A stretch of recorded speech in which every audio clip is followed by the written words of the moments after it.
রাজধানীর মোহাম্মদপুরের লালমাটিয়ায় গত ১২ মার্চ মব সৃষ্টি করে প্রকাশ্যে পুলিশ পিটিয়ে জুলাই আন্দোলনের ছাত্র হত্যার ৫ মামলার আসামি ঢাকা মহানগর উত্তর আওয়ামী লীগের সদস্য গোলাম মোস্তফাকে ছিনিয়ে নেওয়ার নেতৃত্ব দিয়েছিলেন আওয়ামী লীগের আরেক নেতা আনিসুর রহমান সোহাগ। এ ঘটনায় দায়ের করা মামলার চার্জশিটে উঠে এসেছে এসব তথ্য।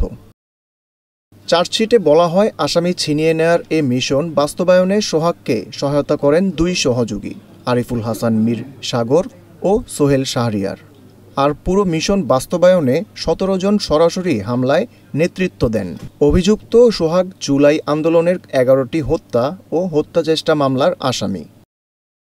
চার্জশিটভুক্ত আসামিরা হলেন গোলাম মোস্তফা, আনিসুর রহমান সোহাগ, আরিফুল হাসান মীর সাগর, সোহেল শাহরিয়ার, দেলোয়ার হোসেন মণ্ডল, আবদুল্লাহ শেখ, সাইফুজ্জামান শোভন, রাজীব শিকদার, আসলাম শিকদার, রাকিব ঠাকুর, হাসানাত সর্দার ওরফে হাসান, মেহেদি হাসান সাব্বির, জহিরুল ইসলাম, আরিফিন আলম ওরফে ইমন, আসাদুজ্জামান আসাদ, সানিয়াত সর্দার ও হাসিব মুন্সি।